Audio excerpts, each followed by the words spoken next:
Olá, boa noite. Mais uma live no projeto Qual o Tema?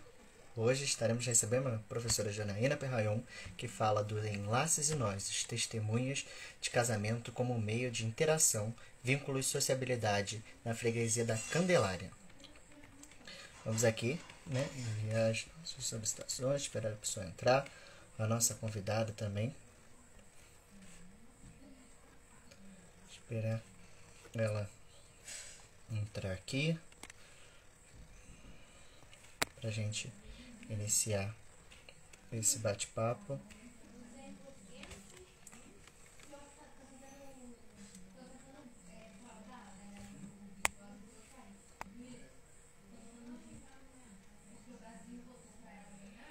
A professora Janaína já entrou aqui, né? E vou solicitar aqui.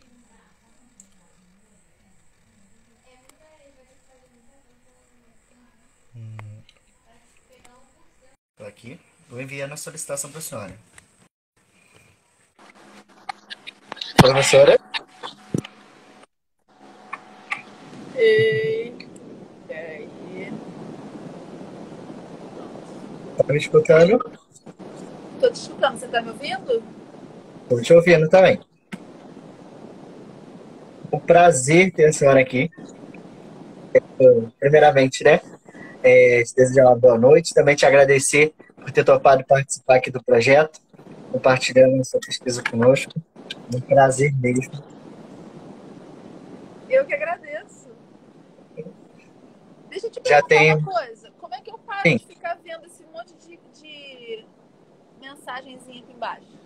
Então, elas ficam rolando na nossa tela. Elas estão na minha cara. É, não tem. Ainda não descobri como tirá-las desse negócio, mas elas ficam ali. Tá. Não atrapalham muito. Então, prof, quero agradecer também a todos que estão nos acompanhando, que eles estão entrando, o Lucas Ventura, o João, a A dona Luísa, Eurides! Dona Eurides. Ai, gente! O Dona Eurides é Jonathan! nossa companheira. Dona Eurides não perde uma, tá aqui em Ai, todas. que saudade de você. Já deu até vontade de chorar agora. Ai, que Daqui a legal! pouco vai entrando mais gente. Professor Rodrigo, sejam bem-vindos. Professora, vou pedir para a senhora se apresentar, né, falar um pouquinho de você, para as pessoas conhecerem melhor. A maioria já te conhece, mas É, pode? pode. Deixa eu me recompor aqui que eu fiquei emocionada. Só de ver Dona Eurides passando ali. Então, eu sou Janaína, professora da Universidade Católica de Petrópolis, professora do Bentinho e professora de vários que eu estou vendo aqui. Jonathan, gente, meu Deus, Dona Eurides, saudades também.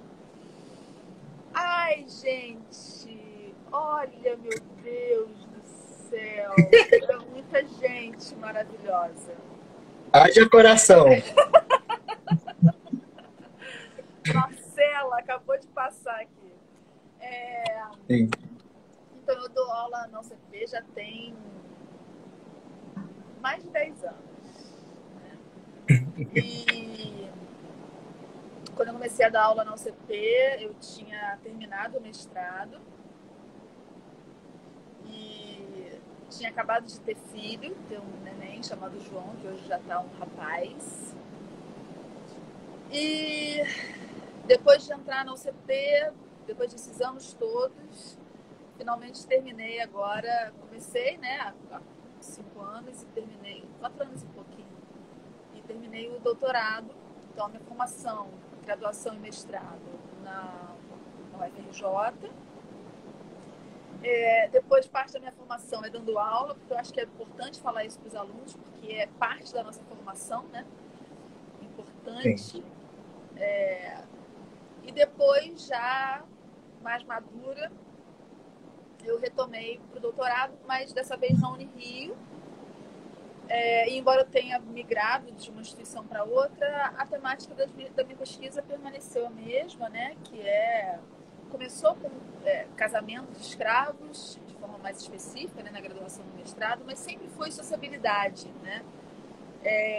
E no doutorado agora eu pude, então, de fato, ampliar. Então, para além do Sim. escopo documental do registro de casamento, né, eu estou pesquisando e me dedicando agora à sociabilidade escrava e forra. Então, a minha formação é essa e, enfim, é isso. Vou um pouquinho mais longe, né? Aqui já estão te elogiando, professora Janaína, né? Meu Deus, Amo eu não demais, consigo muitas olhar. saudades, corações. Voltando um pouco, então, professora, Tá. o que que te fez vir para a história, né? Por que escolheu história? E tá nela. É engraçado isso, porque eu até poderia mentir, dizer que foi um motivo assim, muito nobre, muito, né, enfim. Na verdade, eu acho que é um motivo bem humano, real e tranquilo, assim. Na verdade, a minha formação no ensino médio fiz ensino técnico, né? Formação técnica, eu queria ser arquiteta. Acho que eu já contei essa história Caramba. para vocês, né? Eu queria ser arquiteta, Não. fiz edificações e sempre gostei muito de desenhar, enfim. Mas, é engraçado, o que me Olha, levou para a essa eu não história sabia. Não sabia. é. E, e trabalhei e estagiei numa empresa de engenharia durante muitos anos. Caramba. E, e aí foi a prática, olha que coisa, né? Foi a prática e o entendimento do que eu efetivamente do que efetivamente me fazia me envolver emocionalmente, né? Que sempre foram as questões mais políticas, né? As questões sociais, uma certa, não sei, uma certa inquietação para entender a minha Uhum. realidade. Né? E aí é engraçado porque durante muito tempo isso foi descolado daquilo que eu entendia que seria a minha formação e daquilo que era a minha prática. Até porque a minha família nunca teve uma tradição acadêmica. Né? Eu me lembro que a única Uhum. pessoa formada na família com ensino superior era uma prima, nem prima, era uma pessoa distante, sabe? A filha da Sim. tia, avó do seu pai, que era formada em serviço social. Então, esse ambiente, essa realidade, o cotidiano acadêmico nunca fez parte da minha vida, mas eu sabia que eu queria fazer faculdade. E eu, durante muito tempo, descolei, né, o que era uma paixão, o que era um desejo de entendimento, essa inquietação que eu falei, do que seria a profissão. Né? Então, durante muito tempo, minha profissão seria arquiteta. Até que um belo dia, enfim, um amigo me chamou para ajudar num projeto social, que ainda existe, né? Com menos força, acredito, mas ainda é pujante, que é o pré-vestibular para negros e carentes. Então, essa prática cotidiana que, na minha realidade, estava muito associada a uma prática pastoral, olha que coisa, né? Que sempre foi muito engajada e ligada a movimentos sociais e as pastorais sociais que ainda existem na igreja. O pré-vestibular para negros carentes apareceu na conjunção das pastorais sociais na paróquia que eu fazia parte. E eu comecei a ajudar. E ali eu entendi que eu não precisava dissociar os meus interesses, paixões e inquietações da minha prática profissional. E foi um amigo da sétima série, né, que me chamou. Olha, eu me lembro muito de você na escola e gostava muito de história. Por que você não ajuda a gente com história? Eu falei, tá, eu ajudo. E ali, nessa prática, eu fui me descobrindo, né? E a pesquisa e tudo mais também foram frutos de prática. Eu não tinha noção do que era pesquisa, eu não tinha noção do que era iniciação científica, eu não tinha noção do que era arquivo. Né? Biblioteca era uma coisa que tinha na escola, Biblioteca Nacional, né? Enfim, espaços de memória, e nada disso. Tudo isso foi acontecendo, né? Filha de trabalhadores, eu acho que essa. E não estou me queixando, não estou me lamentando, e também não estou dizendo que é fruto de um mérito especial meu. É porque é isso, eu acho que a gente tem que entender de onde a gente vem. Sim. Mas não imaginar que isso vai determinar a nossa trajetória, né? Mas encarar com todas as dificuldades que a gente sabe que existem para quem, não, como eu disse, né? Não está numa família tradicionalmente acadêmica, enfim. Mas foi o que eu desejei. E aí, depois de passar pelo pré-vestibular para negros carentes, depois de ajudar durante muitos anos com história, entender e participar efetivamente desse projeto social que é lindo, né? Coordenação, enfim, isso vai te dando luz para uma série de coisas na vida, né, também. Eu entrei para o UFRJ e ali segui. E aí entendi que a minha vocação e paixão era, na verdade, história, né? Então, acho que é importante dizer, né, tem muito a ver com o meu ambiente, com o hoje. Essa coisa da história não apareceu por uma paixão pelo passado, mas o passado é que se apresentou para mim como uma necessidade para entender o meu presente. Você entende isso? Assim, Sim, no sim. cotidiano. Maravilhoso. Olha, eu já tava passando um filme na cabeça aqui. Eu falei, caramba, como era bom escutar a Janaína. Gente, faz tanta falta. Acho que muitos aqui estão se sentindo assim. Cara, que falta faz escutar a Janaína. Prof, então, por que o tema, então? O que Percebe? A Raquel. é... Porque o tema O que te levou? Então, de novo, nada nobre, assim, nada mítico, nada, enfim, né? Quando, é claro que assim, a temática racial, ela sempre esteve presente, como eu disse, né? Desde a minha atividade pastoral, né? Então, eu sempre achava interessante, né? Existia a pastoral do negro, a pastoral operária, a pastoral da criança, a pastoral carcerária,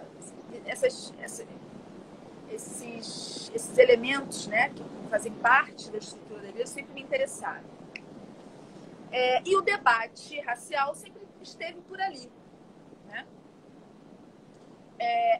Depois desse tudo que eu acabei de dizer, né, enfim, dessa entrada e mergulho no mundo acadêmico, que veio pela prática, né, do pré-vestibular para negros carentes, eu, quando entrei na universidade, havia uma chamada para participação como bolsista de um projeto de pesquisa que estudava exatamente os pré-vestibulares para negros carentes. E era um núcleo de pesquisa da antropologia. Mas eu falei assim, bom, eu vou lá para saber o que é isso, porque eu não sabia nem o que era iniciação científica. Então, na verdade, a temática racial, enfim, a questão do negro na sociedade brasileira, da escravidão, ela também foi aparecendo em decorrência, de novo, da minha prática, né? Que me levou a um grupo de pesquisa, que me levou a refletir relações raciais, até que no meio da graduação, eu falei, gente, eu tenho que decidir se eu vou ser antropóloga ou se eu vou ser historiadora, mas eu entrei aqui para ser historiadora, eu quero ser historiadora. E aí eu avisei para a Ivone, que era a coordenadora desse grupo, Ivone e o Peter. Falei, olha, eu vou ter que sair porque eu preciso encontrar um laboratório. Gostei da pesquisa, gostei desse ambiente, gostei dessa prática, mas eu vou caçar meu rumo. E foi quando um outro laboratório de história também estava precisando, na verdade, havia a necessidade de uma mudança, estava saindo um bolsista e abrindo uma vaga. E aí um laboratório da UFRJ precisando de candidatos, né? Eu me candidatei sabendo que era um laboratório que lidava com tráfico de escravos, né? Que era o LIFES, o laboratório do seu João Fragoso, Manolo, Florentino. E ali eu entrei. E ali foi interessante porque quando eu efetivamente comecei a participar, o professor que depois veio a ser o meu orientador na graduação universitária falou assim, olha, tem o arquivo da Cúria, eu quero muito que você vá para lá, você precisa aprender paleografia, precisa aprender a ler aqueles documentos, e eu te recomendo ir para o livro de casamentos, porque ninguém estuda casamento, acho que você podia estudar casamento. Você é católica. Eu falei, tá, nunca fui, vou. E lá eu fui. Então, assim, é claro que essa temática específica lá no início, né, de casamento, sociabilidade escrava, também foi acontecendo. Eu tinha essa questão, né, das relações raciais como uma questão sempre minha, né? Como eu disse, até mesmo da minha prática religiosa. Mas e eu acho que as coisas elas vão se coadunando, né? Então, quando eu cheguei no ambiente acadêmico, eu naturalmente fui buscando me inteirar e entender melhor dessas questões. Mas casamento, né? Mas eu acho que naquela época o Manolo tinha razão, né? Por que não eu, com uma prática religiosa, católica, não olhar para esse ambiente das relações raciais nesse âmbito que é o âmbito da igreja, né? Então, ou seja, as coisas foram acontecendo, né? Sim. Como diz o pagode, acontecendo naturalmente. Bem assim. Professora, disseram aqui mesmo, né? Marcelo e Luísa comentaram, né? Que faz muita falta, né? Que falta faz as aulas da senhora. Agora, fique à vontade para falar sobre a sua temática, né? Que muitas vezes a gente queria ouvir em sala de aula, que às vezes a Janaína comentava e a gente, opa, agora teremos a oportunidade de ouvir. Então, como eu disse, desde a graduação, eu peguei esse calhamaço, né, de um livro inteiro de registros de casamento de escravos e forros da freguesia da Candelária.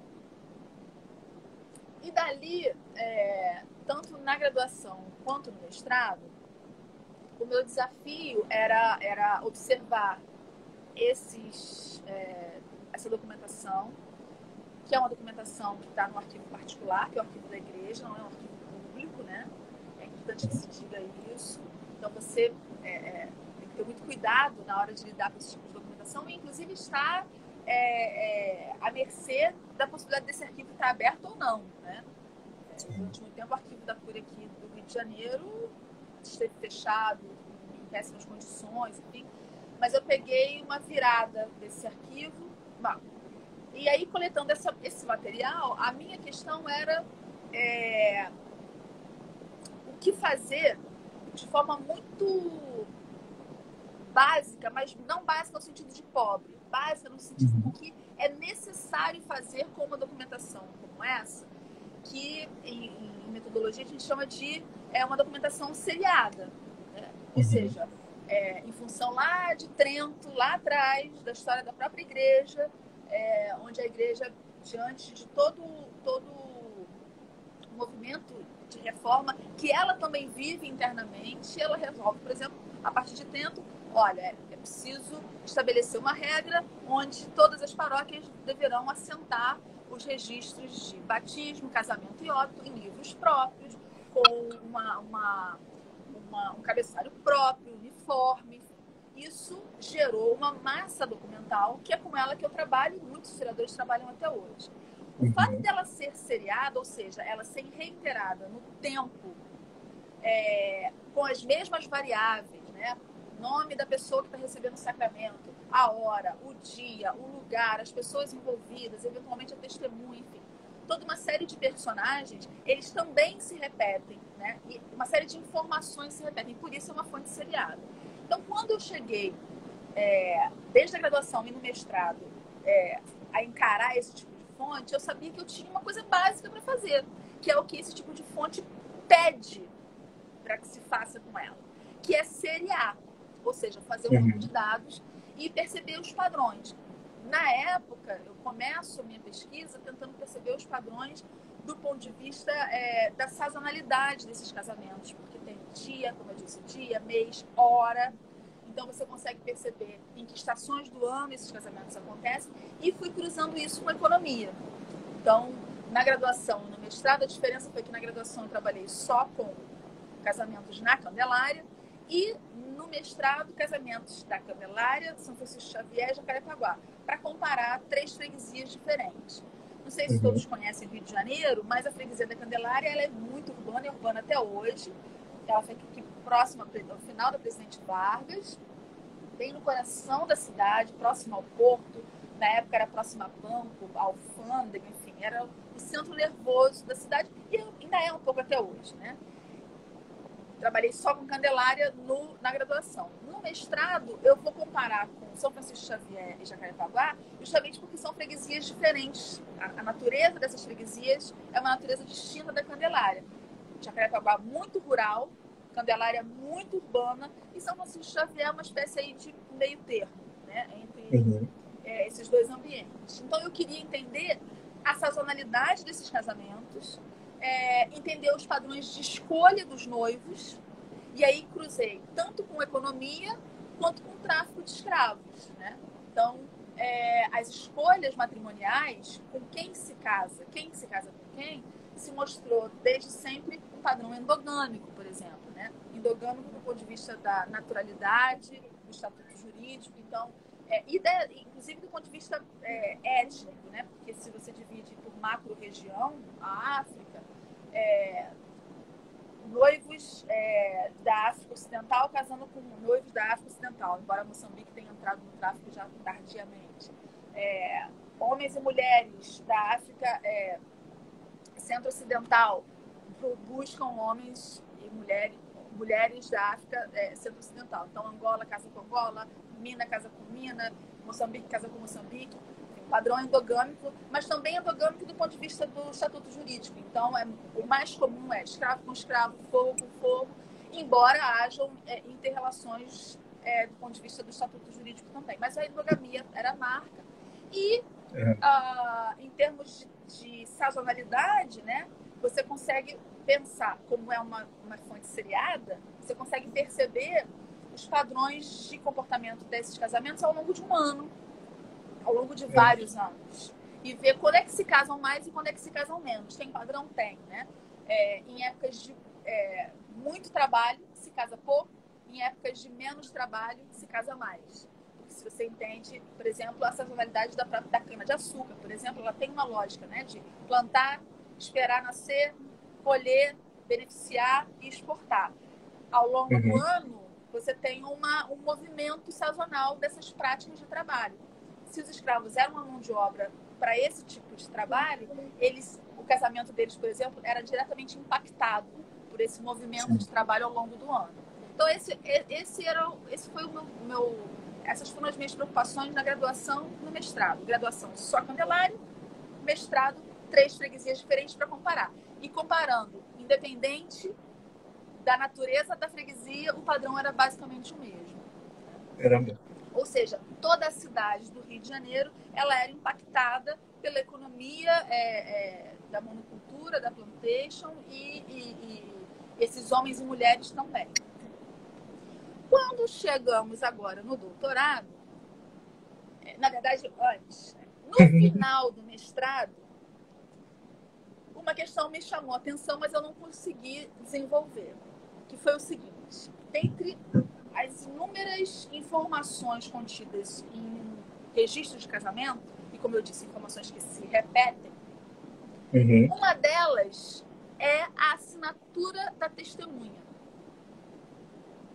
Porque, segundo consta nas Constituições Primeiras do Arcebispado da Bahia, que é a documentação que regia, na época, as relações e as práticas religiosas católicas aqui, e as constituições do século XVIII tomavam emprestadas resoluções de Trento europeias e atualizavam para cá, para a colônia. Então, toda a vida religiosa era regida, regulada pelas ordenações primeiras do Arcebispado da Bahia. E ali tem casamento, todas as normas para casar, com quem se casa, quem não casa, o que tem para casar, o que precisa para casar, o que se paga, o que se... Tudo. Para casamento, para batismo, para óbito, para ordenação, para tudo. Então, quando você vai, por exemplo, no item sobre casamento, nas ordenações primeiras, diz que um casamento, para ser válido, tem que ter pelo menos 2 testemunhas. Ou seja, tem que ter. Então, era, de fato, uma variável sempre presente nos documentos. O que eu percebi no final do mestrado? Alguns nomezinhos se repetiam. Porque aquelas assinaturas do documento, quando tem um banco de dados, elas se transformam num nome, né? Você tenta ler e aquilo se transforma num nome. E aí, eu falei, gente... Porque eu me lembro que o meu orientador na época falou assim, Janaína, não é possível. Não é possível que nada junte esses casamentos. As pessoas casando no mesmo lugar, cubículo de lugar que é a freguesia da Candelária. O centro da cidade é pequeno e essas freguesias eram relativamente pequenas. As pessoas deviam circular por ali o tempo todo. E, inclusive, entre as várias freguesias. E aí eu percebi, eu falei, cara, tem testemunhas que se repetem, mas eu não vou ter tempo de estudar isso agora, deixa isso para o doutorado. E assim foi. Então eu comecei o doutorado e o projeto era isso. Quem são as testemunhas de casamento? Quem são essas pessoas? Que função elas têm?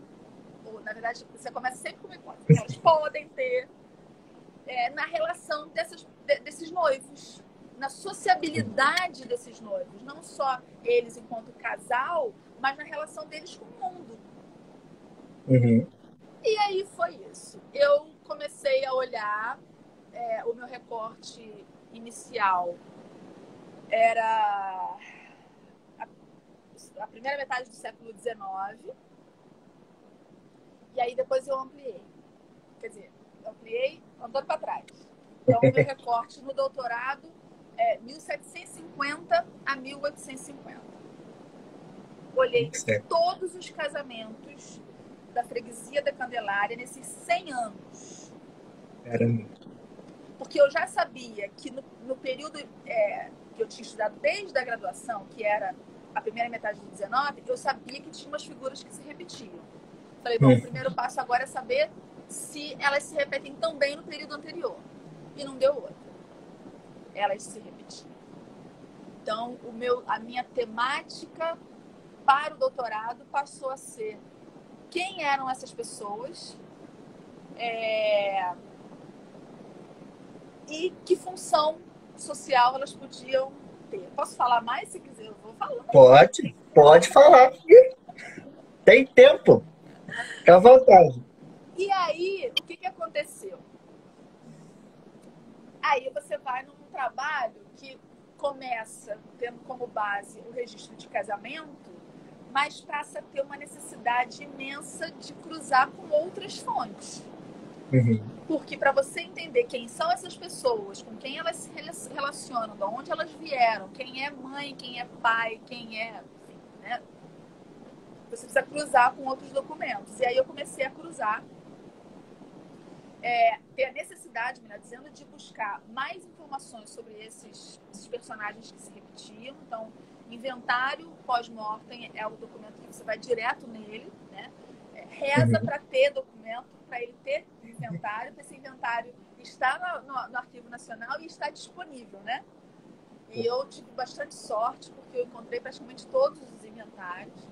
E aí você também começa a buscar outras fontes de referência a essas pessoas, fontes eclesiásticas também. Então, os registros de casamento deles. Porque essas figuras aparecem para mim quando elas são testemunhas do casamento de alguém. Aí depois você começa a pesquisar se eles casaram, se eles batizaram, quando eles morreram, como é que foi a situação do enterro. Tudo isso revela muito sobre essas pessoas. Né? Sim. E aí foi um trabalho de formiguinha, assim, do tipo emocionante mesmo, porque várias vezes eu estava no Arquivo Nacional, eu levantava com vontade de chorar, de rir, de beber água ao mesmo tempo, porque você vai encontrando informações sobre figuras que você está pesquisando há um tempão e vai descobrindo coisas sensacionais. Então, uma das coisas sensacionais que eu sensacional para mim, né? Pode não ser sensacional para ninguém, mas eu fico empolgadíssima. Mas acho que é interessante mesmo. Eu comecei a perceber que essas pessoas, além de elas se repetirem como testemunha, elas se conheciam. Porque elas faziam par de testemunha repetidas vezes. Aí a gente entra numa questão que é uma questão historiográfica e metodológica também. Por quê? Primeiro, porque quase ninguém estuda casamento. Segundo, porque ninguém estuda testemunha. E das poucas vezes que essa temática, enfim, esses personagens aparecem na historiografia mais clássica, que lida com registros eclesiásticos, essa historiografia ela diz que, bom, se uma testemunha se repete, é provável que esteja ligada a noivos de estatuto, de status social, de estatuto jurídico muito inferior. Uhum. Ou também o mais provável é que você esteja lidando com funcionários da igreja que estão ali à disposição para os sem testemunha. Gente sem testemunha, pega o Bento. Eu cheguei aqui no testemunho, pega o Bento. O Bento está sempre aqui na igreja, então pega. Então, por isso, provavelmente, o Bento se repete. E aí eu falei, será? Tem um historiador chamado Medalinha do Sul. Sérgio Odilon Medalin. Ele passa por essa questão no livro dele. Ele diz assim, falta alguém um dia pesquisar um registro que aparece nos assentos de casamento, que é o registro, poucas vezes você tem um registro assinado de próprio punho, né? Que é o registro da assinatura da testemunha. Falta gente para estudar quem são os donos dessas assinaturas. E aí eu resolvi apostar no Medalin e dizer assim, não, elas estão se repetindo e eu preciso realmente estudar e não tomar como verdade ou naturalizar que elas são meros funcionários da igreja e estão ali fácil à mão para quem quiser dispor delas, porque não tem uma figura como essa. Então, esse foi um princípio importante para o meu trabalho. E aí, quando eu comecei a recorrer para essas outras fontes para saber quem elas são, eu comecei, como eu disse, a ver, por exemplo, que elas se conheciam, porque, só para dar um exemplo, eu tenho algumas figuras que são meus xodozinhos, né? Desde da graduação, que é o Antônio Luiz de Andrade, o Cesário José da Silva e o Matias de Oliveira. Esses três personagens foram os que primeiro me chamaram a atenção, porque se repetiam muito. Quando eu comecei a olhar e investigar a vida deles, eu vi, por exemplo, que o Matias, quando o Antônio Luiz de Andrade estava na beira da morte, o Matias aparece no inventário do Antônio Luiz de Andrade, o Antônio Luiz de Andrade dizendo que o Matias tinha que ser o tutor da filha dele. Inclusive porque o Matias tinha dado uma escrava para a filha dele de presente. Eu falei. E aí depois eu descobri, e aí é puro trabalho de investigação, que é muito legal, muito, muito emocionante, assim. E aí depois eu comecei a descobrir, isso não tinha referência no documento original que deu o start para tudo isso, que é o registro de casamento e eles como testemunha, não tem nada, só o nome deles que se repetem, depois você vai investigando. Sim. E aí eu descobri que o Antônio Luiz de Andrade, ele tinha uma função na Irmandade da Candelária, que era a função de andador da Irmandade. E eu não sabia o que era andador. E aí as coisas da vida, né? Eu fui para fazer o doutorado na Unirio com o Anderson de Oliveira, que é um especialista em igreja. Eu falei assim, gente, é Deus mesmo, não é possível, porque eu caí no lugar certo. Ninguém na galáxia podia me explicar quem era o andador, a não ser o Anderson. E aí, sabe aquelas orientações de doutorado que você senta e tem uma aula, porque ele te explica tudo. O andador, ele é uma figura desse corpo, né, que compõe os funcionários de uma irmandade. E geralmente a historiografia sobre irmandade dá muito destaque para o provedor da irmandade, que é uma espécie de presidente da irmandade, né? O tesoureiro da irmandade, que lida com o dinheiro e tudo mais. E pouco ou nada se fala do andador. Os irmãos, obviamente, né? E pouco ou nada se fala do andador. E aí eu fui descobrir que o andador, ele é o cara mais interessante da Irmandade, porque ele é o cara de dentro e de fora. Ele é o cara que para dentro faz uma série de trabalhos. Por exemplo, ele é o cara que vai na frente da procissão tocando o sino. Mas ele também é o cara responsável por cobrar o aluguel das casas que a Irmandade tem. Ou seja, ele é um cara que está na rua. Ele está para além, está para fora da Irmandade. Entende? Ele é o cara que vai no comércio arrecadar dinheiro para comprar vela, para comprar fita, para comprar pano. Então, o Antônio Luiz de Andrade, que era um desses caras que se repetiam como testemunha, ele era o andador da Irmandade. Uhum. E o Matias, que no inventário dele aparece como o tutor da filha, né? Ele lá na beira da morte, o cara que deu de presente uma escrava para a filha dele. Quando eu vou para a documentação da Irmandade, porque a pesquisa estava me pedindo, vai para a documentação da Irmandade, vai para a documentação da Irmandade. Que, aliás, é um parênteses que depois eu vou fazer sobre aquele lugar maravilhoso, com uma pessoa maravilhosa, que é a Dona Celina. Quando eu vou para a documentação da Irmandade, eu descubro que o andador durante muitos anos foi o Antônio Luiz de Andrade, de fato, mas que o Matias depois se tornou segundo andador da Irmandade. Eles eram colegas de trabalho. Então, eu tive cada vez mais clareza de que eles se conheciam e que a historiografia devia provavelmente estar bem enganada, né? Dessa coisa muito aleatória de ser testemunha que se repete. E aí a minha pergunta seguinte foi, bom, quem são os noivos envolvidos com essas testemunhas? Então eu ataquei duas frentes, né? Primeiro, como eu retrocedi no tempo, eu queria saber se na segunda metade do 18 também tinham figuras como testemunha que se repetiam. E eu vi que tinha. Já falo sobre isso. E a segunda frente era entender quem são essas pessoas e os noivos envolvidos com elas. Então, quando eu retrocedi no tempo, eu vi que grandes comerciantes, grandes traficantes de escravos também se repetiam como testemunha de casamento. Eita! Eu quase morri de emoção. A história vai ficando cada vez melhor. Melhor, porque nomes do tipo Brás Carneiro Leão, Antônio Gomes Barroso, são figuras que estão nos livros do Manolo Florentino figurando como os maiores traficantes de escravos do Rio de Janeiro no século final do 18 e início do 19. Eu falei, bom, se a historiografia diz que quando a testemunha se repete, ele é um pé rapado que está na porta da igreja, eu tenho certeza que o Antônio, que o Brás Carneiro Leão não fica de bobeira na porta da igreja esperando alguém chegar para ele ser a testemunha do casamento dele. E aí,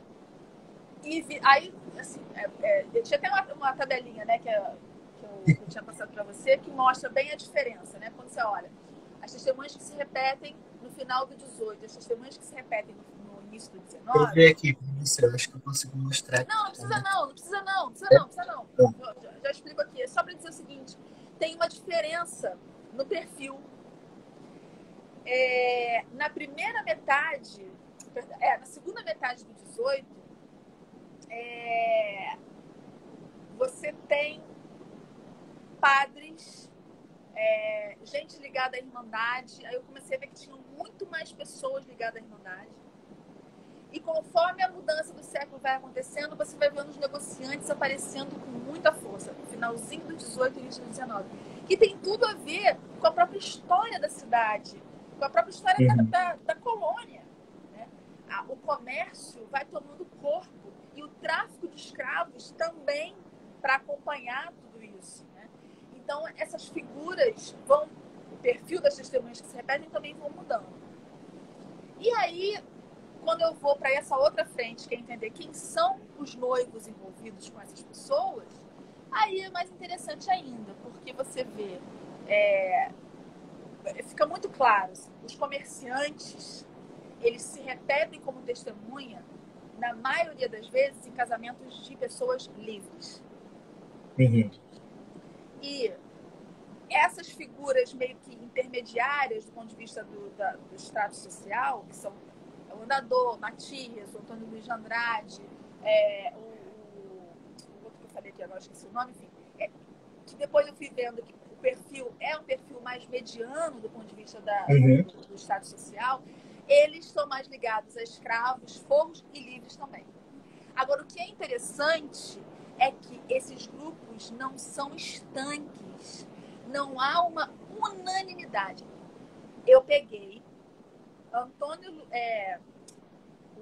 o Anacleto, o Brás Carneiro Leão e o Gomes Barroso, que são grandes comerciantes, testemunhando casamentos de forros e de escravos. Caramba. É o padrão? Não, não é o padrão. O padrão é eles estarem envolvidos com livres. Mas eles também estão presentes em casamentos de escravos. E o grupo mediano, né, ligado mais à Irmandade, eles estão majoritariamente vinculados a escravos e fogos, mas não exclusivamente. Eles também estão com os livres, com portugueses, ou seja, é muito revelador da própria dinâmica da sociedade brasileira. Eu queria fechar falando sobre isso, mas só para dar já uma dica que também me chamou muita atenção na pesquisa. Né? E aí, além disso, o que passou a ser a chamar muito a minha atenção? O fato de que essas pessoas, né, sejam os comerciantes, sejam os andadores, eles são pessoas com uma inserção social muito forte. Ser um grande comerciante de escravos é te dar um cabedal financeiro, político e social muito grande. E é um cabedal que é construído fora da igreja, mas também fora da igreja, mas não consegue prescindir dela. O ambiente religioso é um ambiente que ajuda a ou forjar ou a reforçar esse status que você tem. Assim como os outros, que são figuras medianas, mas que estão presentes em diversos casamentos para reforçar o seu prestígio, ou dar o start, ou reforçar esse prestígio. Na verdade, é uma dinâmica, é muito dinâmico, né? Isso não é instante. Né? Então, ao longo da pesquisa, eu fui percebendo, né, na verdade, que testemunhar uma quantidade grande de pessoas, casamento de várias pessoas, de vários casais, era sim um mecanismo de não só de sociabilidade, de interação, mas de reforço das hierarquias e dos prestígios sociais. Né? E aí uma coisa interessante, uma pergunta que apareceu logo no início, né, quando eu estava ainda deslumbrada com essa repetição, né? E a repetição do tipo 20, 50 vezes. Caramba! Não é repetição de 2, 3, 4. Inclusive porque o meu corte eu só comecei a estudar quem aparecia mais de 10 vezes como testemunha. Caramba! E essa repetição não é uma repetição... você pode falar assim, mas ele pode ter ido, sei lá, 20 vezes num ano só. Eu também fui olhar o período. Então, é uma repetição, às vezes, de 20 anos. Às vezes, o cara, ele é testemunha de casamento 2, 3 vezes por ano. Durante 5, 6, 10 anos. Entendeu? Isso tudo... Porque é engraçado porque a minha tese ela foi construída muito... Eu falei assim, não é possível. Sabe quando você desconfia? Não é possível. Não é possível. Tem alguma coisa aí. Alguém vai me mostrar que está errado. Então, peraí, deixa eu ver durante quanto tempo? Durante qual período? E aí, isso aí eu reforçando a minha hipótese. Eu falei, caramba, né? Agora, uma coisa interessante, que teve uma hora que eu falei assim, não, peraí. De repente, antes de descobrir que tinham testemunhas que eram grandes comerciantes, né? Eu falei, cara, quer saber? É provável que ter muita testemunha seja sinal de prestígio e pouca testemunha, ou o mínimo necessário, sinal de desprestígio. Aí eu fui olhar. Primeira surpresa, eu encontrei casamento sem testemunha. Aí você fala assim, em princípio não era nem para estar válido, né? Porque segundo as constituições brasileiras, você não pode considerar válido, mas tá lá. Foi assentado no livro. Então tá valendo. Segundo, esse registro, por exemplo, que não tinha testemunha, na verdade peguei 3 registros sem testemunha nenhuma. Eram de major não, como é que chama? É um posto desse militar. Não é major, não. Ai, meu Deus. General? Não. Tenente? Tenente. Era de um tenente. Uma das noivas, né, desses 3, era uma dona fulana essa designação de dona é um sinal de distinção social, ou seja, não eram perrapados. Não eram perrapados. Peguei, um desses 3 também estava explícito no documento que eram portugueses. É verdade que você pode ter português pobre, né? Mas no conjunto das informações, o indício não era de que eram pessoas próprias, muito pelo contrário, o fato de ser dona, né? Uma portuguesa, dona, fulana de tal, casando com um tenente, com alguém com uma patente militar, então você não está falando exatamente de um perrapado. Né? Assim Sim. Como eu vi forros com 5 testemunhas. Então, Caramba! Com 4 testemunhas. Ou seja, eu comecei a perceber que essa relação não existe. O fato de você ter várias testemunhas não significa que você tem mais ou menos prestígio. Não necessariamente. E aí, quando eu descobri que você tinha, inclusive, testemunhas de casamento que se repetiam várias vezes e que tinham uma situação, né, econômica e um prestígio social altíssimo, né, como de maior comerciante, dos maiores comerciantes, eu falei, bom, a gente está lidando aqui realmente com estratégia de sociabilidade. E aí, deixa eu beber uma água. Pode beber. Enquanto isso, só fazer um comentário aqui. A Luísa falou assim, a empolgação da Janaína é contagiante, faz a gente querer estudar tudo. Raquel confirmou, né? Concordo. Saudade das aulas e da animação. Porque eu tô falando isso porque, assim, a prática mesmo, sabe? O cotidiano do arquivo, para mim, é muito empolgante. Assim. Você fica, às vezes, queimando pestana, às vezes, com sono, pedindo um café. Mas quando você vai descobrindo as coisas, é um negócio, assim, sabe? De uma felicidade que eu não... A gente está vendo. E aí, o que acontece? A historiografia consolidada, de fato, né, nesse âmbito da sociabilidade, quando a gente diz sociabilidade escrava for, parte muito de uma documentação específica, que é a documentação de batismo. Então, você já tem uma historiografia bastante consolidada que estuda compadrio, e compadrio vinculado a batismo, né? Quem são os padrinhos de casamento dos forros, dos escravos. E é uma historiografia, por exemplo, que já mostrou, o Stuart Schwartz, tem vários, né? Que é muito comum você buscar padrinhos para o seu filho com um estatuto jurídico superior ao seu. Então, essa historiografia do compadrio, ela já está bastante consolidada. De casamento, não. Mas uma coisa que eu procurei fazer, na verdade, não procurei fazer, eu percebi que era necessário fazer, era estabelecer algumas relações. Porque eu comecei a ver que essa prática, essa dinâmica das relações envolvidas do casamento eram muito parecidas com o que os historiadores que lidam com batismo também descobriram, né? Não dá para... É muito comum as pessoas perguntarem assim, mas você não fala de padrinho de casamento? Eu falo, não falo, porque não é isso que aparece na fonte. O que aparece na fonte é a testemunha de casamento.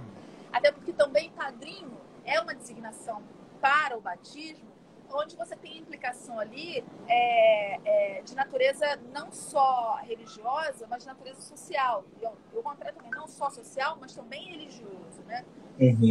Eu tenho clareza de que a testemunha de casamento, ela, em princípio, ela está cumprindo ali um papel burocrático, jurídico, é necessário numa sociedade de antigo regime. A testemunha tem um papel importante. Ela tem, inclusive, algumas sanções, né? Ser testemunha de sujeito que é sabidamente bígamo, você sofre algumas sanções. Tem uma responsabilidade, ser testemunha e assinar no casamento dos outros, né? Mas, ao mesmo tempo, eu comecei a ver que a função ou essa prática de testemunhar casamento, ela também não pode ser vista de forma estritamente burocrática. estritamente jurídica. Eu comecei a perceber que tem ali uma série de implicações sociais e também, vou te falar, religiosas, sim, entende? Então, isso é que foi bonito de perceber e descobrindo com o tempo, né? Mas engraçado que sempre com muita desconfiança. Boa parte do que eu fui descobrindo era muito mais fruto da minha desconfiança de achar que isso não vai dar certo. E aí eu fui buscando maneiras de... Não, peraí, como é que eu desconstruo a minha hipótese? Eu não consegui desconstruir. Na verdade, eu acabava confirmando, né? Então, buscar quem são os noivos envolvidos com essas testemunhas. Retroagir no tempo e observar que não eram só pessoas comandadores ou ligadas à Irmandade, mas também grandes comerciantes se repetiam como testemunha. Descobri que eles estavam envolvidos com casamentos de pessoas de estatutos jurídicos variados, né? Isso foram questões que me ajudaram a consolidar a minha hipótese, que eu desconfiei dela o tempo todo, né? Mas que acabaram me ajudando, né? Então, resumindo, né?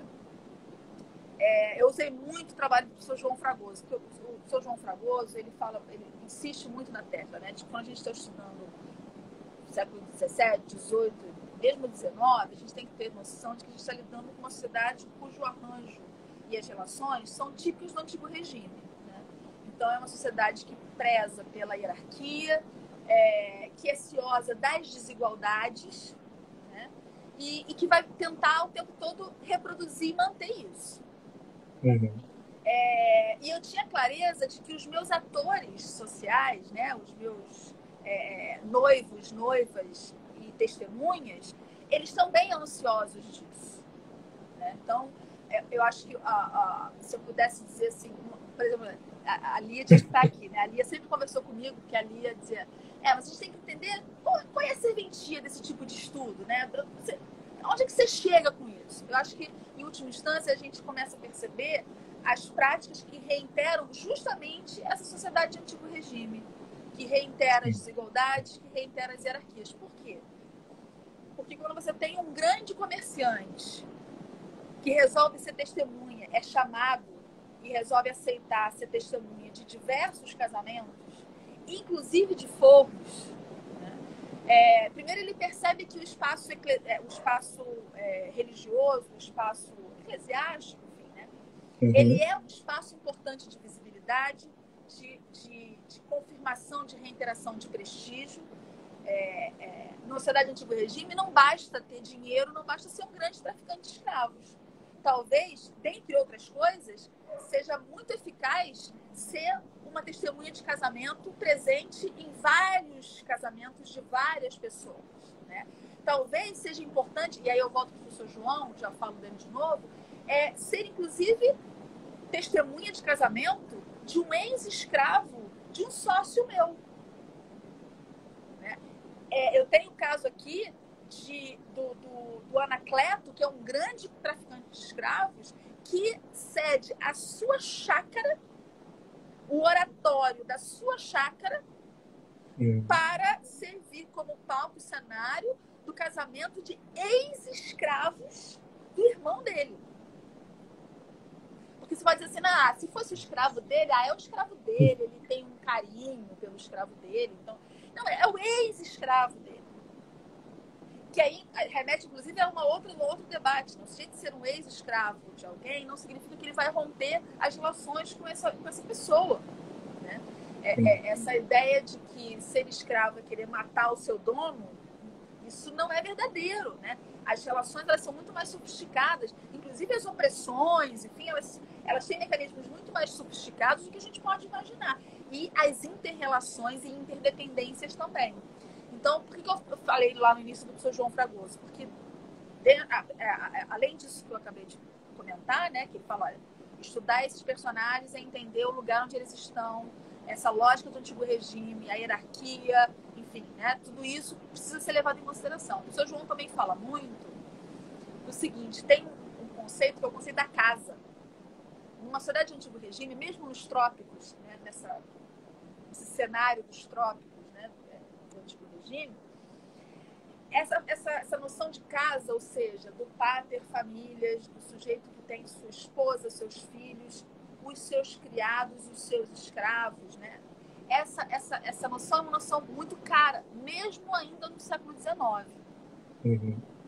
E tanto a noção de casa quanto a noção de bando, ele traça esse paralelo, é uma noção que tem, para o historiador, ele tem que contemplar a ideia de que um sujeito da elite, ele não vai se relacionar apenas com os seus pares. As relações sociais que ele estabelece com o mundo é com os seus pares, com alguns que estão acima dele, na hierarquia social, e com os que estão abaixo. É importante que ele mantenha algumas relações, e o caminho religioso é um caminho muito privilegiado para isso, mantenha relações com os de baixo.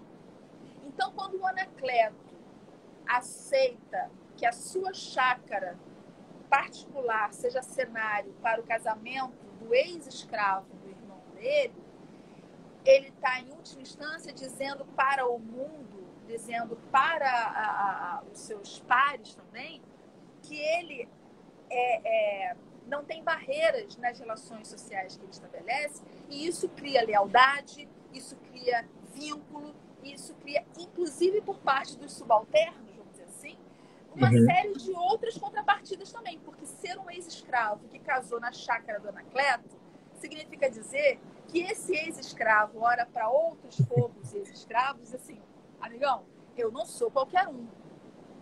De novo, a gente retoma essa lógica que o professor João fala muito, a gente está lidando com uma sociedade de antigo regime. A hierarquia, a distinção social, ela é a... Gente, a Vanessa, meu Deus, ela entrou aqui. Gente, vocês não sabem quantos anos eu não vejo a Vanessa. A Vanessa estudou comigo, tô com vontade de chorar. Chora, Vanessa, pode chorar. estuda alforria, Jesus, Ave Maria. Então, Vanessa, tô falando aqui da tese. Ai, meu Deus. Então, essa pesquisa com as testemunhas e essa dinâmica dessas relações, né? Ela, se a Lia estivesse aqui me perguntando, eu diria para ela, eu acho que Lia ajuda muito a entender a própria lógica das relações sociais típicas do antigo regime e especialmente no caso aqui, né, da colônia, século XVIII e XIX, que ainda tem essa marca. Então, as relações, elas estão longe de serem relações estanques, de conflito o tempo todo, né? Esse espaço, principalmente o espaço religioso, ele ajuda muito a gente a entender essas nuances, né? E essa sofisticação das relações, né? Entre escravos, forros, livres, grandes senhores, grandes traficantes de escravos, enfim, né? Então, não sei se eu esqueci de falar alguma coisa, mas eu acho que é isso. Eu usei na tese essa lógica, né, de pensar uma sociedade que é uma sociedade das interrelações e da formação de redes de sociabilidade, com muito cuidado, porque tem um autor chamado Michel Bertrand. O Bertrand fala que é muito comum o historiador achar que está fazendo uma coisa, que está diante de uma coisa, está diante de nada do que está achando que é. Então, o Bertrand, por exemplo, fala que é muito comum o historiador achar que está lidando com rede, que desvendou uma rede de relações, e no fundo, o que ele desvendou foi um pedacinho de rede, olhe lá. Além disso, o Bertrand fala muito que a gente tem que tomar muito cuidado para não confundir rede de sociabilidades com redes parentais, com relações de parentesco. Elas, às vezes, coincidem, mas, às vezes, a gente confunde o que é relação estritamente de parentesco com relações sociais.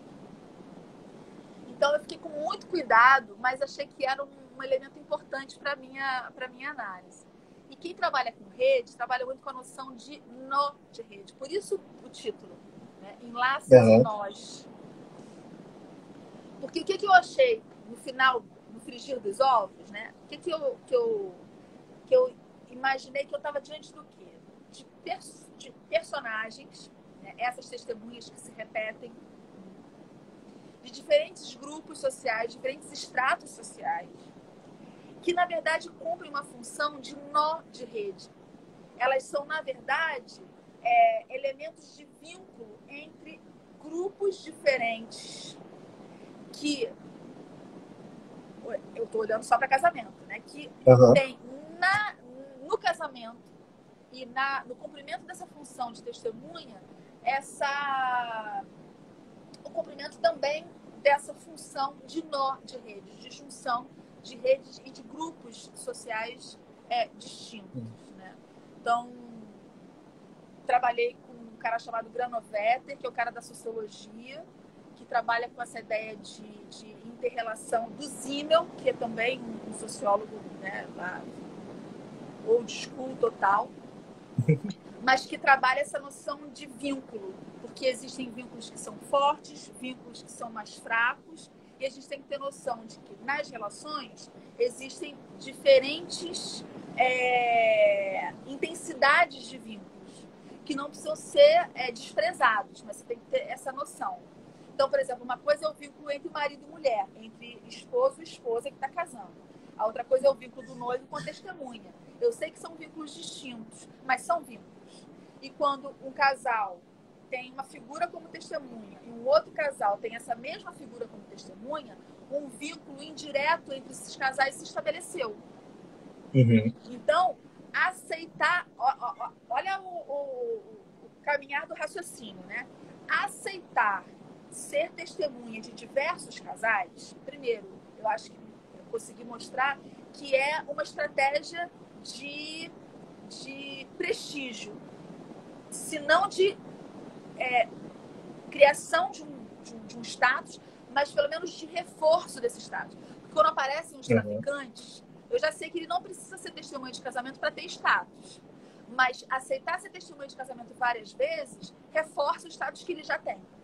Você entende? Uhum.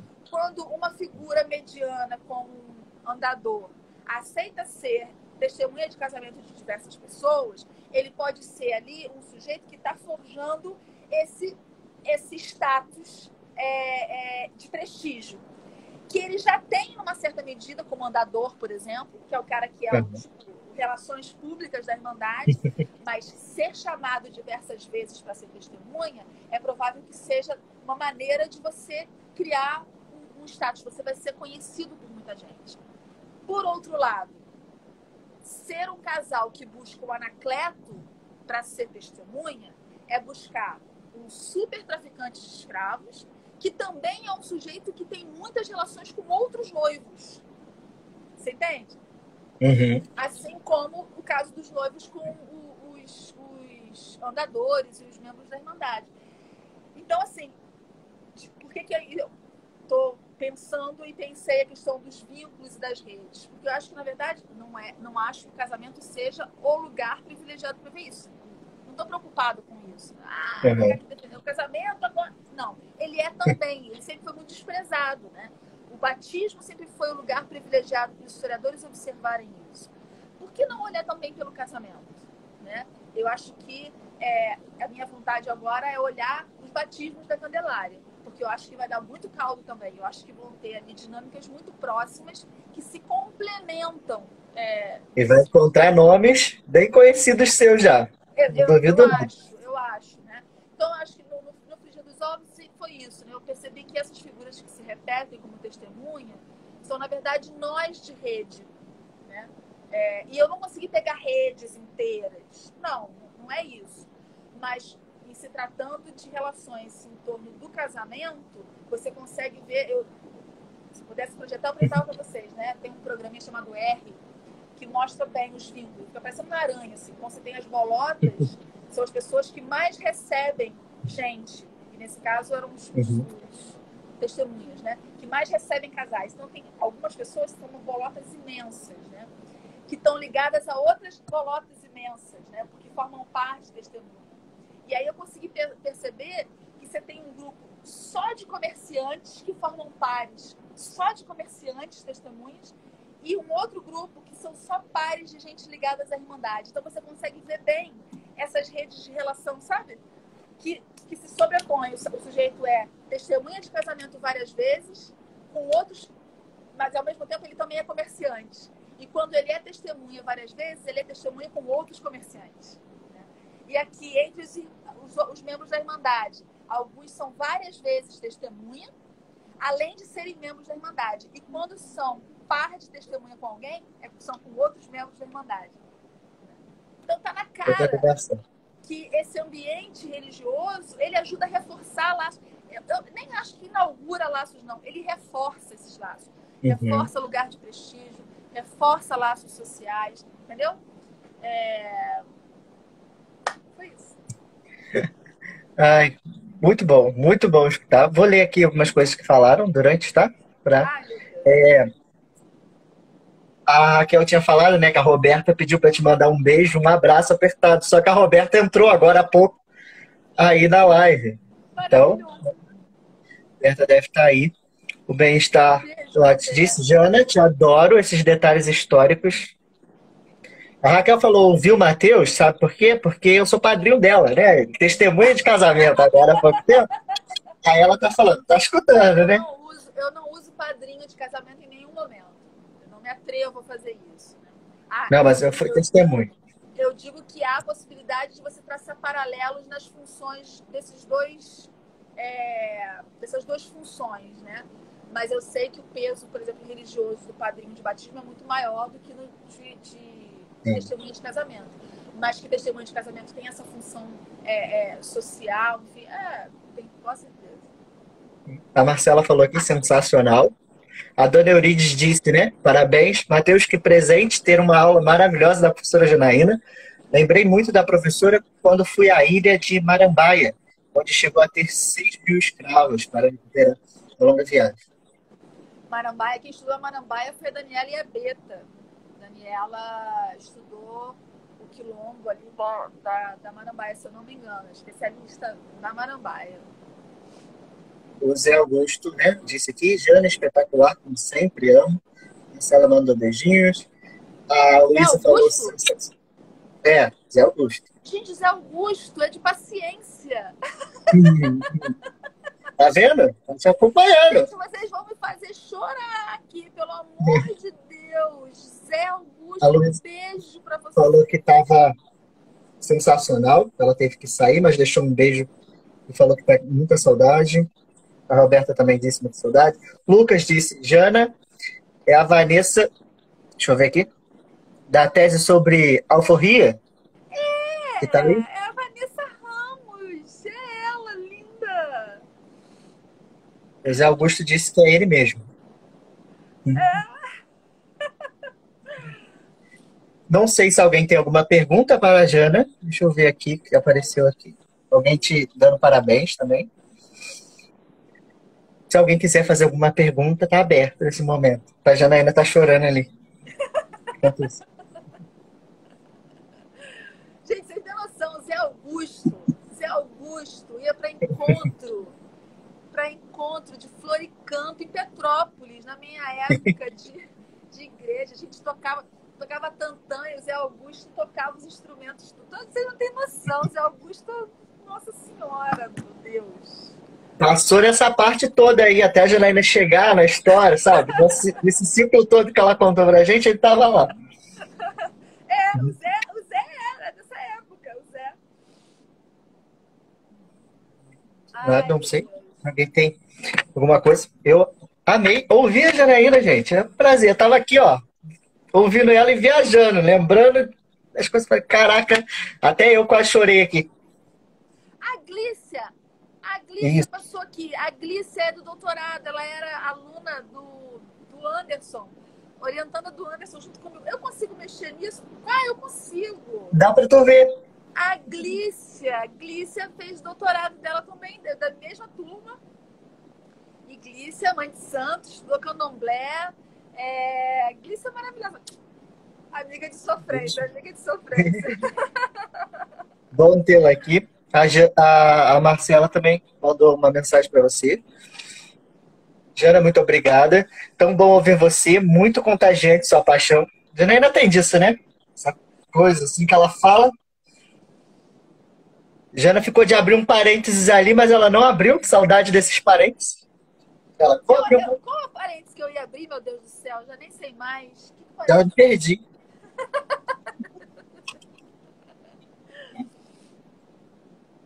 Ai, gente, que Alguém legal. Agora eu tô vendo que dá pra ver aqui, ó. dá. Dá para ver as mensagens, quem entrou, quem esteve aqui com a Meu gente. Deus, a Vanessa, linda, maravilhosa, gente. Mas é isso, acho que, já que dá tempo de falar, Pode? É, ninguém quer perguntar? Vamos lá. é, a gente vai se deparando com a pesquisa, né? Com um Uhum. mundo que ele não é maniqueísta, né? Ele não é. A gente vai percebendo as inter-relações, né, entre essas figuras. E é muito interessante, né? Por exemplo, quando a gente fala, por exemplo, de religião, né? Olhar a Igreja Católica durante muito tempo foi olhar a Igreja da opressão, né? Enfim. E, de fato, tem um peso e tem uma história, né? Que marca e destrói, né? Destrói perspectivas religiosas, de vida, de mundo. Mas é bonito também, por outro lado, ver que esses atores sociais encontram maneiras de se enfronhar nesse mundo religioso e usar esse ambiente para a seu favor, vamos dizer assim, né? Apesar de todas as dificuldades, apesar, como eu disse, né, das distinções, hierarquias, exclusão, enfim. É interessante ver a perspicácia desses atores sociais se utilizando desses espaços que, em princípio, não são Sim. seus ou não foram construídos para você, né? E usa esses espaços também. Agora, por outro lado, é importante dizer, eles estão também reforçando essas hierarquias, né? Eles não Sim. estão destruindo essas hierarquias, eles não estão tentando implodir as hierarquias, eles estão reproduzindo elas, né? Encontraram uma maneira de sobreviver, né, como estratégia de vida dentro desse ambiente.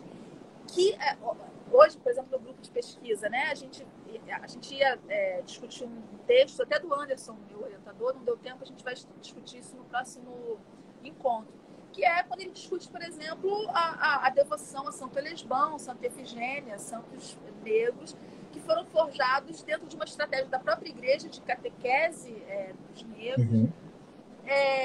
E é impressionante. E aí ele vai olhar, por exemplo, toda a devoção no Rio de Janeiro, que está ligada aos Minas, né, aos Marri, e toda uma concepção religiosa que esses homens, né, dessa região da África de onde eles vêm, conseguem coadunar uma concepção religiosa com a outra e dizer assim, é aqui que nós estamos? É essa concepção que tem? Ela coaduna com o que a gente acredita, coaduna, então a gente vai pegar e vai usar, né? Em termos de devoção, em termos de prática, de concepção de mundo. Então, isso é muito interessante, né? Perceber, e eu não estou falando, obviamente, da maior parte dos escravos, não, são poucos os que se casam. Na verdade, você está numa sociedade onde, proporcionalmente, quase todos batizam, mas muito poucos se casam. Isso dentre os escravos, entre os povos e entre os livres pobres também, né? Tem todo um debate na historiografia, né, do custo do casamento, mas o Vantas, por exemplo, é um cara que fala, olha, não dá para reduzir isso à questão do custo do casamento, a gente está vivendo numa sociedade que é instável, e a instabilidade é a norma e casamento é estabilidade, né? Então, criar vínculos estáveis numa sociedade de instabilidade, principalmente para os subalternos, não é uma coisa fácil. Mas tem um debate grande, né, da historiografia sobre isso. Mas o fato é que não são todos os que se casam. Escravos e fogos, muito menos, né? Então, a gente provavelmente está lidando aqui com uma elite, né? Mesmo entre a escravaria, mesmo entre os subalternos, a gente tá falando aqui de uma elite. Muitos deles cativos ou ex-cativos de membros da elite, né?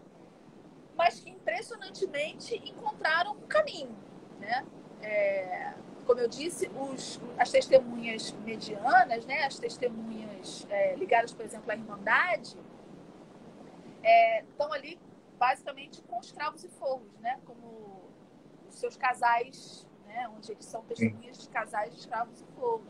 E é impressionante a quantidade de africanos que estão ali se casando, né? Que buscam, por exemplo, o Antônio Luiz de Andrade, que é uma dessas figuras minhas queridas, né? Buscando o Antônio Luiz de Andrade para ser testemunha do seu casamento, né? Uma curiosidade que eu não desenvolvi na tese, que é uma coisa que eu quero desenvolver ainda mais, foi que eu descobri que uma das testemunhas que mais se repetem, mas eu não explorei muito ele. A Glícia, se estiver aqui ainda, a Glícia vai lembrar dele. A Glícia, acho que a Vanessa também deve lembrar. Que é o rei Marie da Irmandade do Rosário. Ele é uma testemunha que se repete. Ele se repete 5 vezes. Num curto período de tempo, mas 5 vezes. Ou seja, você chamar... E é um cara que a Marisa Soares já fez uma mini biografia dele, né? Uhum. Então, ele é um africano mina que foi liderança da Irmandade do Rosário. Depois até tem um entreveiro, quando ele morre, a mulher dele quer assumir o lugar dele, não quer dar o dinheiro para os outros. Tem um entreveiro lá. Mas ele é uma liderança. Ele é uma liderança entre o seu grupo étnico. Uhum. E ele foi ser testemunha de casamento 5 vezes na freguesia, na igreja da Candelária. Então, assim, não dá para pensar esse ambiente, né, como um ambiente da dicotomia, né, de escravos contra livres, africanos contra a religião católica. Essas dicotomias, elas não funcionam muito bem nesse ambiente. É justamente a sofisticação dessas estratégias que revelam para a gente que o buraco é muito mais embaixo, né? E talvez por isso, como diz o Simas, né, o projeto de uma sociedade excludente e hierarquizada tenha dado certo. A gente acha que esse projeto não deu certo. Para a elite, esse projeto deu certo, né? Uhum. Então, e essa sociedade se mantém desigual e hierárquica até hoje. A gente precisa entender qual é a nossa função na reprodução dessa desigualdade, qual é a nossa função na reprodução dessas hierarquias, né? O fato é que você tinha um rei Marie que era testemunha de casamento em diversos casamentos dentro da religião oficial católica, né? Sim. A religião oficial do reino, né? Então, ou seja, eu ainda quero estudar esses casos, né? Os 5 casamentos em que eles estão envolvidos. São todos casamentos de africanos. Aqui também disseram aqui, né, o Jonathan, a live deu para matar um pouco da saudade das suas aulas. A Marcela tinha falado, né, relações sofisticadas, né, quando estava falando da igreja ali, essa relação que as pessoas fazem, né, tanto no ambiente religioso vai influenciar, são relações sofisticadas. O Zé falou para você assim, essa pessoa faz a gente, só o estante capa gordo para mim, faz a gente crescer, evoluir com a partilha dessa iluminada, sempre aberta e inteligente em suas análises. Foram muitos anos de conversas e debates. Agora ela chora.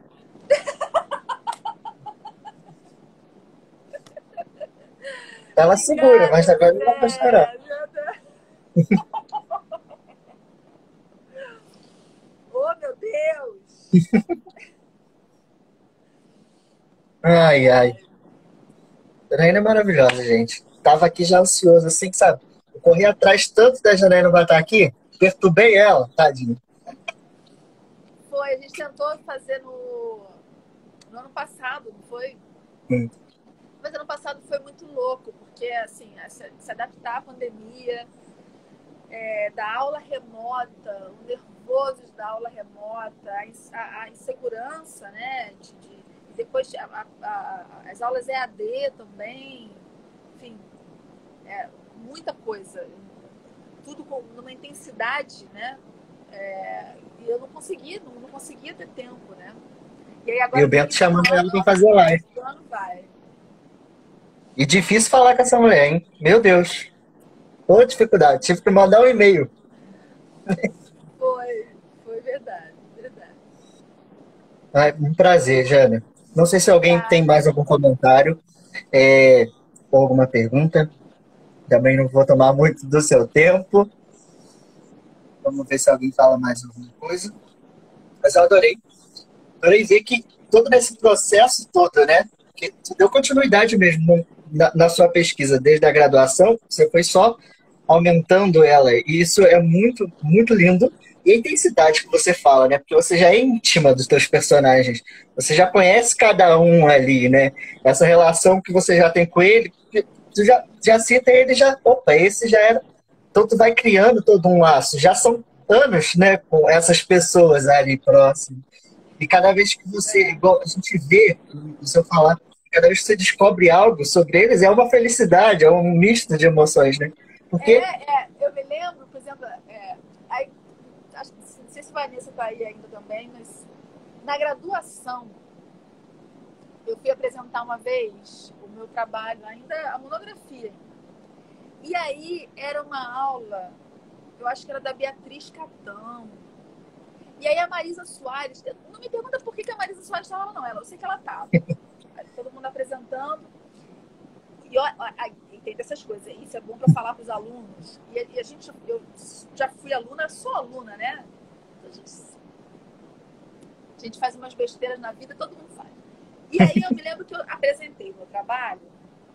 E aí a Marisa Soares estava ouvindo, ela falou assim, nossa, interessante, gostei. Ainda trabalhava só com o casamento, sazonalidade, né? Enfim, dia, mês, ano dos casamentos.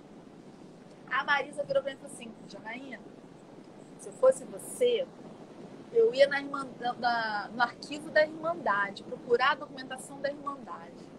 Eu acho que vai te ajudar muito no seu trabalho. Quem disse que eu dei ouvido? Ah, tá. vou lá sim. Ah.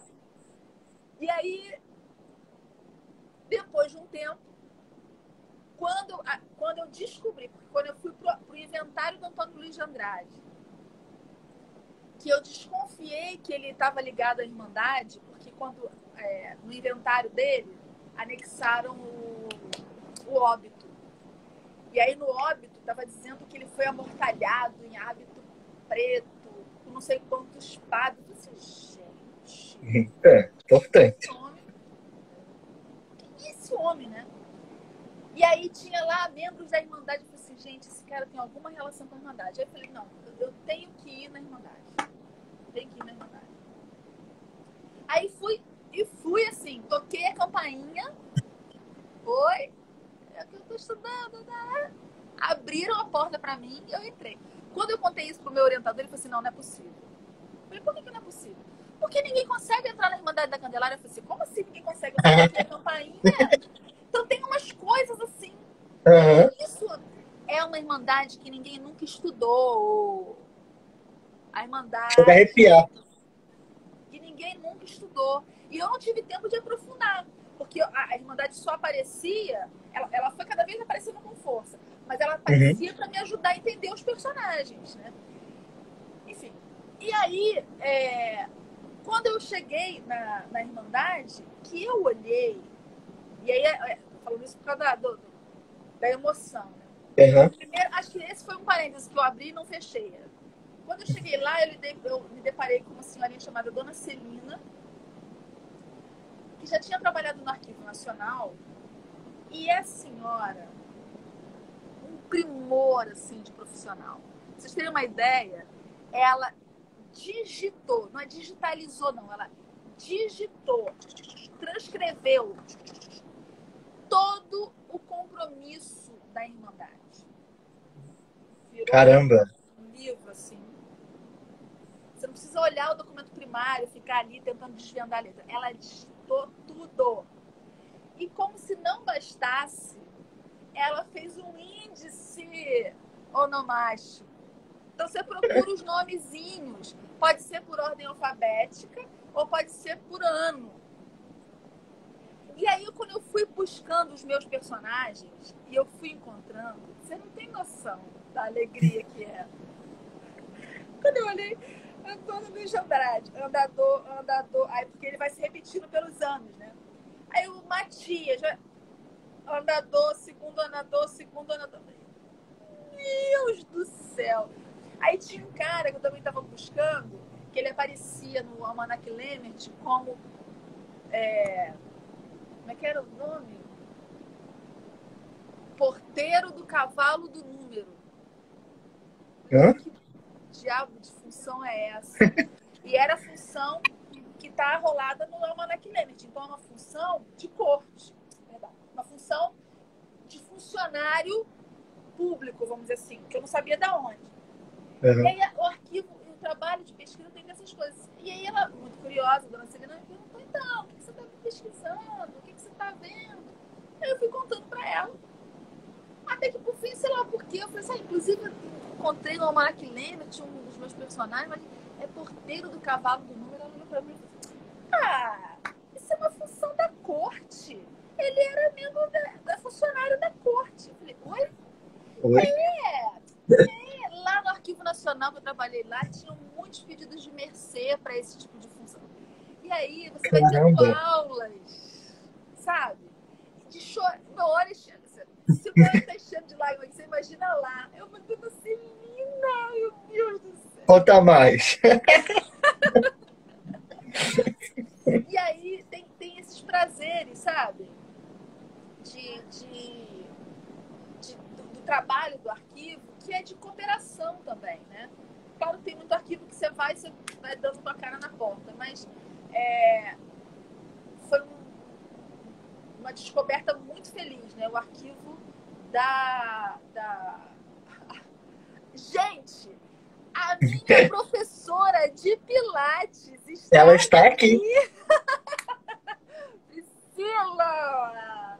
Era o universo ao seu favor. Era o universo ao meu favor. Gente, Priscila, você é doida! E então tem esses prazeres, sabe, do trabalho, do arquivo, que é de muita cooperação também, né? Quantas vezes eu pedi ajuda para colegas, né? Olha, eu não estou entendendo aqui. Então, amigos de ler frase, né? Gente que guarda o documento para você, que tem um documento, lembra de você, guarda, olha, eu vi um documento que eu lembrei de você. Então, essas coisas, assim, não tem preço. Claro que você lida também com todas as dificuldades dos arquivos desse país, né? Principalmente os arquivos particulares. Então, o arquivo da Cúria passou por poucas e boas, por mudanças de estrutura, fez ele fechar, mudanças de equipe que fez a gente ficar perdido, inclusive a nova equipe que chegou no arquivo que não sabia por onde começar. Imagina, né? Documentos dentro de um computador que ninguém sabia mais onde estava o computador, tem coisas desse tipo, né? Mas gente muito solidária também, né? Muito companheira também, né? E encontrar que... E aí, o oposto é o arquivo da Irmandade da Candelária, é um primor, assim, um primor. Você chega lá e toma, tá aqui, né? Então, essas coisas também ajudam muito, né? Eu sou muito devedora do trabalho do arquivo da Irmandade. Não, a Irmandade da Candelária fica na Presidente Vargas, perdão, na Avenida Rio Branco, naquele pedaço depois que cruza, antes de cruzar na contramão dos carros, né?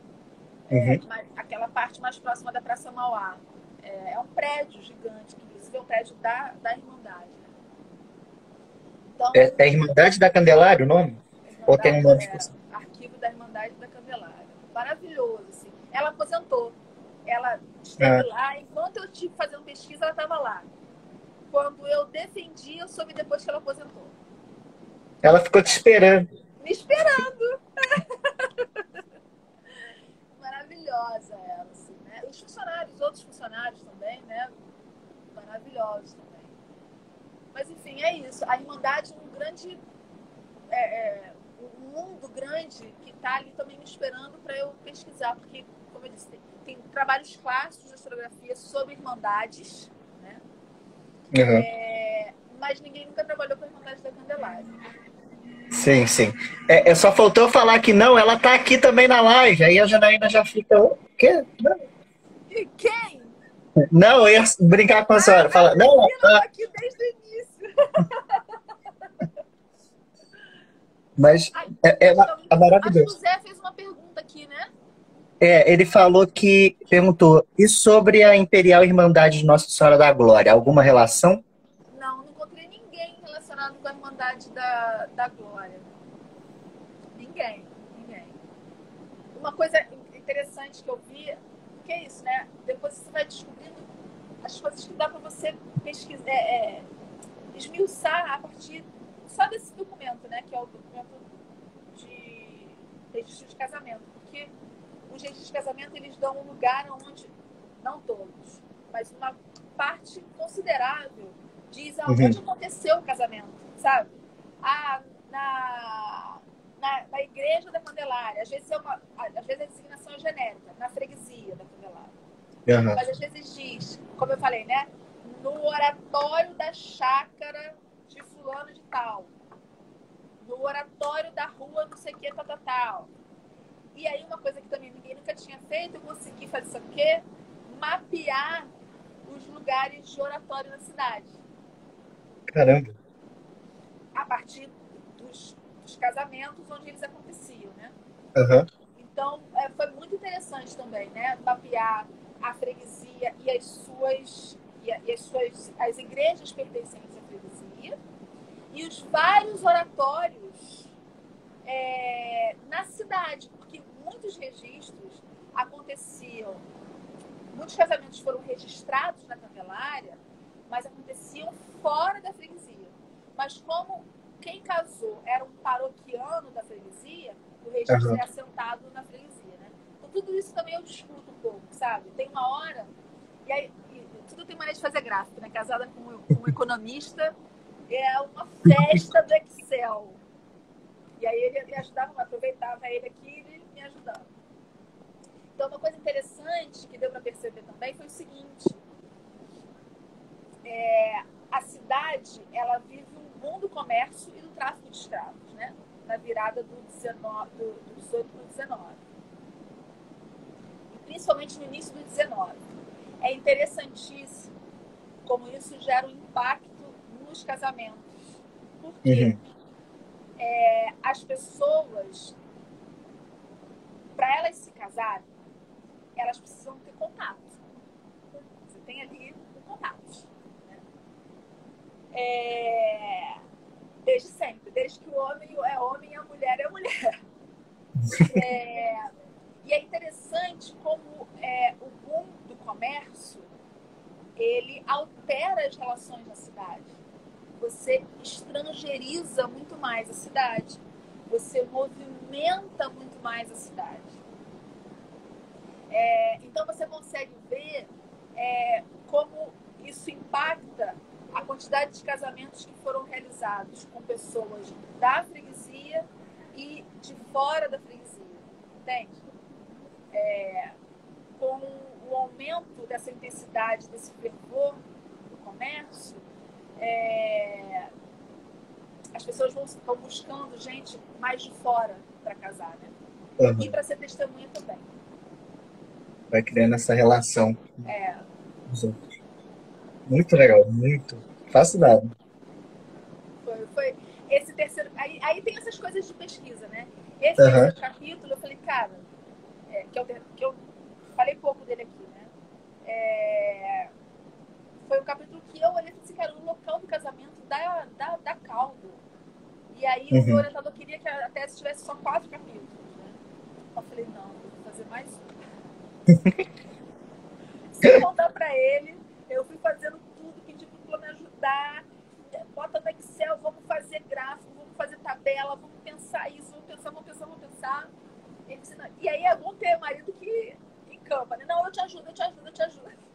Isso é bom, parceria. E aí eu criei um capítulo chamado A Geografia dos Casamentos, Caramba. que é olhar aonde os casamentos acontecem. E aí, de novo, tem uma hierarquia. O oratório é uma coisa muito particular e muito própria de quem tem dinheiro e cabedal, porque você precisa de autorização para ter um oratório particular. E aí você vê claramente, só casa em oratório quem quem é da elite. Ou escravo ou ex-escravos de elite. E aí, de novo, tá na cara que esse sujeito que consegue casar no oratório, sendo escravo, ele vira a elite da escravaria.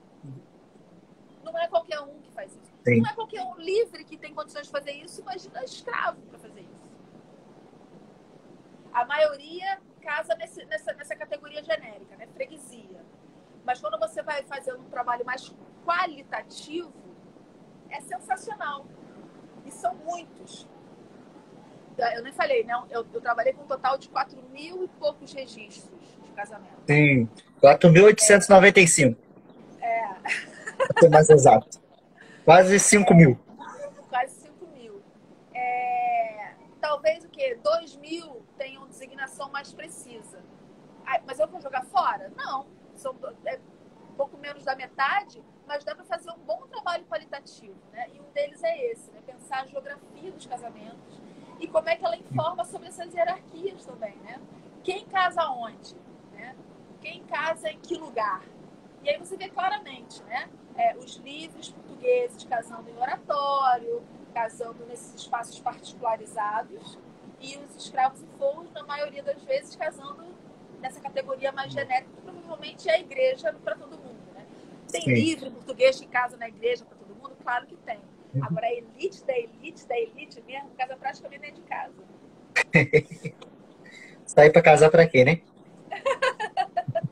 Constrói um oratório aqui, a gente casa. Verdade. Muito bom, muito bom. Jana, 1 hora e 40 minutos de live, porque conversa boa a gente deixa, né? A gente continua. Maravilhosa, maravilhosa. Novamente, te agradeço intensamente, cara. Que saudade de te escutar. Eu é que te agradeço, cara. É assim, a emoção de ver tantos ex-alunos é um negócio... E ver amigos é maravilhoso, assim. É muito bom. Nunca tinha vivido essa experiência. Amigos de longas datas, como o Zé. De longas datas, verdade. É essa a intenção, não só de resgatar lá, né, um pouco da tua pesquisa lá atrás, quando tu começou, mas de todas as pessoas que participaram da tua trajetória, né? Aliás, eu acho que a Priscila nem sabe, cara. Tem um agradecimento para ela na tese. Eu agradeço a minha professora de Pilates. Eu acho que sem Pilates eu ia ter, sei lá, eu ia morrer. Porque é muito tenso, né? É muito, enfim, os prazos e tudo mais. E aí, eu acho que eu nunca falei pra ela, tô falando aqui agora. Aí, Priscila, em primeira mão, hein? Primeira mão. Jana, seu doutorado já está disponível? Tá, eu já até mandei para lá pro site. Porque, assim, da banca, graças a Deus, foram poucos. Só teve um membro da banca que me mandou o arquivo com correções, né? Aí, vírgula aqui, ali e tal, e algumas considerações. Eu confesso que tem um banzo pós-tese que vocês não queiram saber. Assim. Tem uma coisa assim, é tão extenuante a fase final, que você passa um tempo... não a ideia e as questões, né? Mas olhar para o texto de novo, escrever para mim, pelo menos para mim, nunca foi fácil. Sempre foi muito doloroso escrever, né? E quando você vê, você já está escrevendo ali 250 páginas. Né? Janaína preferia desenhar, brincadeira. Eu na aula dela. O que eu fiz? Eu mandei do jeito que estava e está lá no site, mas eu ainda vou retomar, fazer essas... Por exemplo, tem a gente, sabe, eu dediquei a tese, eu dediquei para 2 amigos meus que faleceram, que fizeram parte da minha formação junto comigo, eu dediquei a eles. E aí tá lá, in memoriam, né? E aí o corretor não escreveu memoriam, escreveu memoria. Então tá lá, o Raul disse lá do in memória. Então tem coisas que eu preciso corrigir. Algumas coisas que eu preciso inserir, sugestões bibliográficas e tal, isso não tá. Mas eu acho que já tá lá no site da Unirio. A Priscila disse assim, você é minha musa, eu que vou chorar, ela disse. Ela que vai chorar agora.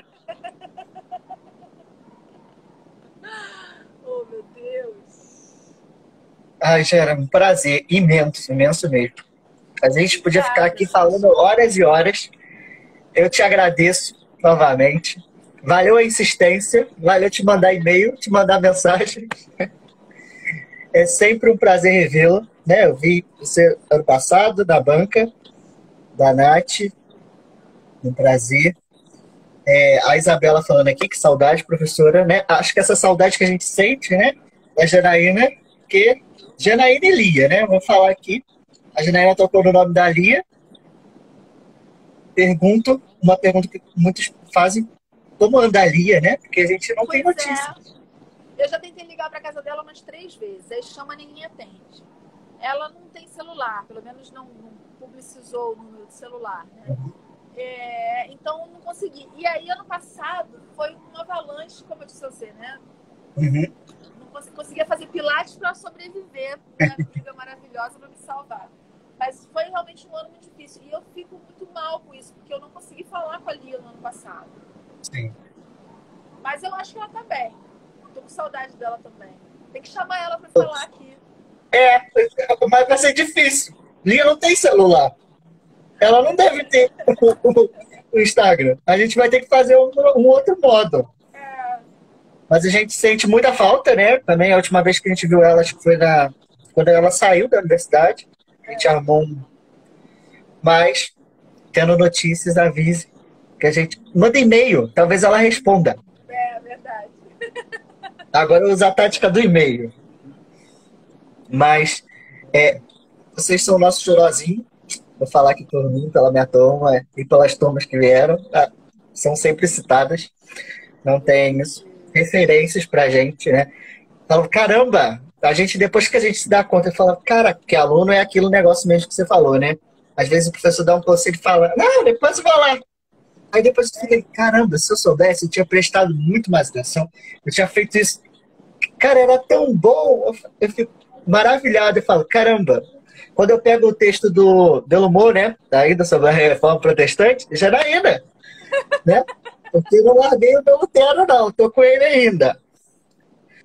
E fica, né, essa coisa que marcada na gente, como professores marcam você marca a gente, e a gente fica nessa relação. Novamente, um prazer, um coraçãozinho para você. Quando a gente puder se encontrar, né, no fim disso, vamos rever. Acho que muitas pessoas querem te ver novamente, ter esse contato, vai ser maravilhoso. Eu te agradeço. A gente marcou 1 hora, mas eu faço assim. Agora, como o Instagram libera mais de 1 hora, se a conversa fluir, a gente vai. Porque às vezes, né? Mas é a Mas é. primeira vez. Eu, na verdade, já tenho Instagram há muitos anos. Aí eu Aham, nunca usei. Eu não sabia nem que dava para fazer isso assim, do jeito que a gente está fazendo aqui. Eu não sei como fazer, né? Já vi que tem gente aham. que faz, mas nem sei. Tanto é que eu fiquei te perguntando: você vai me mandar pelo WhatsApp? Não, mas é fácil. Até sugeriram aqui de você fazer lives, às vezes.